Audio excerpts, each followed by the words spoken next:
what's up everyone, Brightness and Contrast here. I wanted to talk about something I haven't talked about before on my channel at all. I have always been a huge RPG enthusiast, especially tabletop RPGs, and there is a new one which came out not too long ago and I'm very excited to talk about.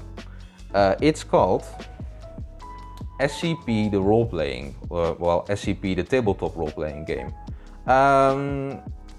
Yeah, so this is like in the same picture as Dungeons and Dragons. You roll dice to do actions as a character in a story, or this book allows you to make up a story for players to interact in. And I saw it on DriveThruRPG. I had never ordered anything from there. First of all, quality-wise, I'm very happy with the book.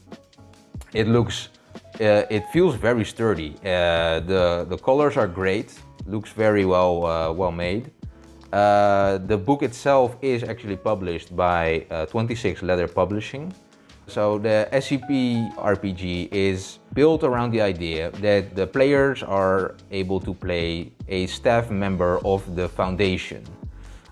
This can be a researcher, so maybe have like an adventure inside the Foundation facility. This can be a soldier, if you will.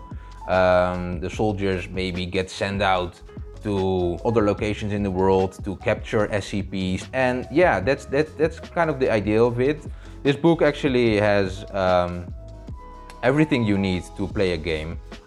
So one of the things, this is like the basic dice system, which is very fun. I like most dice systems, but this one actually plays with the idea that every time you level up a character, you gain more dice. If you have multiple D8s, you actually get the opportunity to purchase a D10, for example. So yeah, this is just pages upon pages to make your character. It's very in-depth, very well done in my opinion. The drama cards system is also something that's very unique for this TTRPG. The drama cards can be bought separately. They give you like a little deck, and the little deck is something you can draw cards from as a player. You can actually draw something like this: Love at First Sight. Play this card when you meet an NPC you have not yet been introduced to.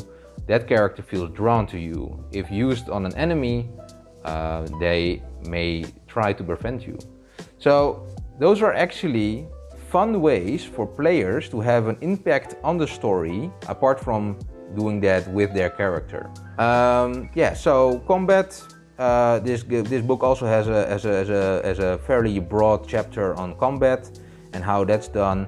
To be fair, some of the things in this book aren't as well explained as they should have been. The big example being defense. Defense was actually something I got confused with. I wasn't sure how defense was implemented into the combat.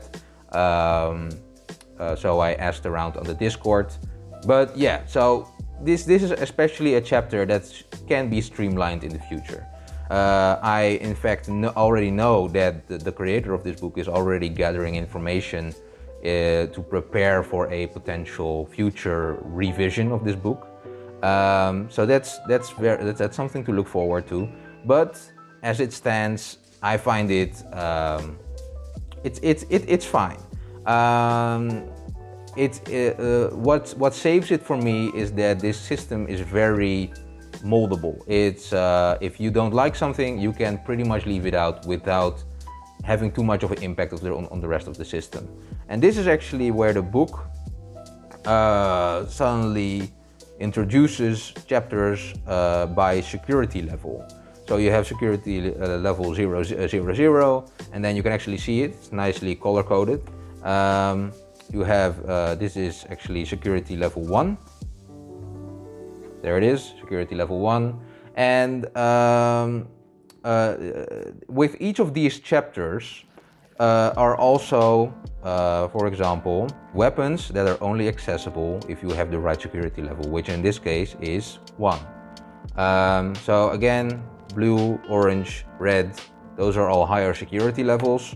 and they offer different kinds of items. What I also really like is that there is an example chapter. So here a bunch of named fictional characters are going to play their very first session of the SCP RPG. It even actually starts out with character creation in session 0, continuing up to, you can see it here, session 1.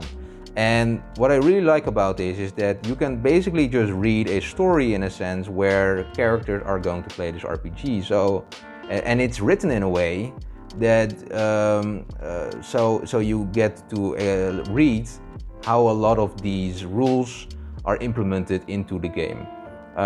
It's, for me personally, it's a very nice way to get involved and quickly learn a system by reading examples.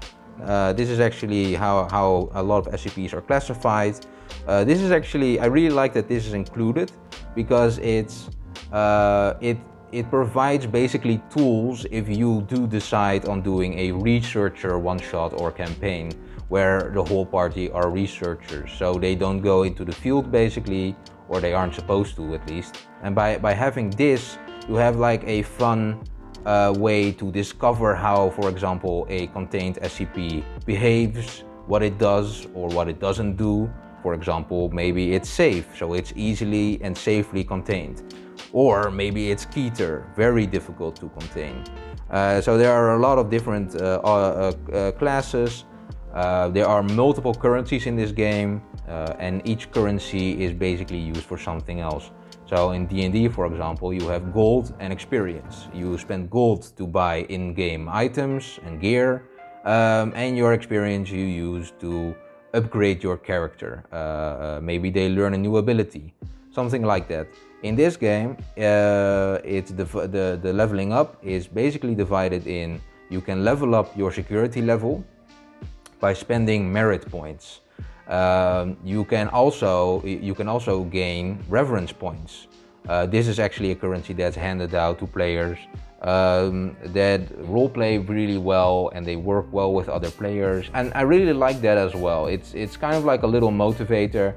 So yeah, accessible weapons, security level 2 as well. There's a lot of lore, the Church of the Broken God.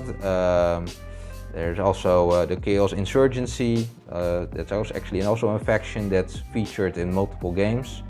So that's nice, you can read through that. We are already, with the yellow border, we are at security level 3. So again, accessible gear, that's for that security level. So security level 5. This chapter is mostly dedicated to advice for a director, aka a game master.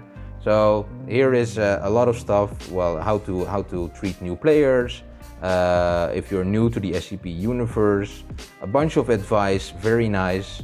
There's also a way to make your own SCP. So if you play with a group, for example, that's already very familiar with the SCP universe, there is actually a way to create your own SCP. So something they have never heard of in a YouTube video or in a game, because the SCP universe is very, very extensive online. It's very easy to find stuff. So yeah, I really like that they also give that option. I even asked around and asked the creator of this book, it is possible to play as an SCP in this game as well. Here's a little example of SCP-106, a very well-known SCP. So this is like an example of a filled-in SCP character sheet. Then, reaching the end of the book, there are a bunch of really cool SCPs, pre-written, even with like director notes, which gives advice how to implement them in the story. The art is really cool for these. This is SCP-001, which is basically an end of the world scenario where the sun becomes hostile, if I'm not misinterpreting that. There is also this one, SCP-049. Yeah, so really cool, really nice. Oh yeah, there's also a bunch of example NPCs, or maybe just, you know, maybe you quickly want to introduce a doctor into the story, but you didn't write a doctor character. then you can just go in here and boom, you already have your doctor character. There's also a little adventure pre-written to play with a group to basically get a feel for the game. Yeah, index and boom, there we are. So that's a brief overview of the book.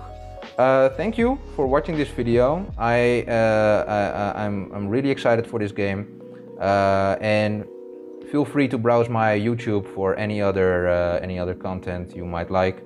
Like, subscribe, all that nonsense. And yeah, see you around.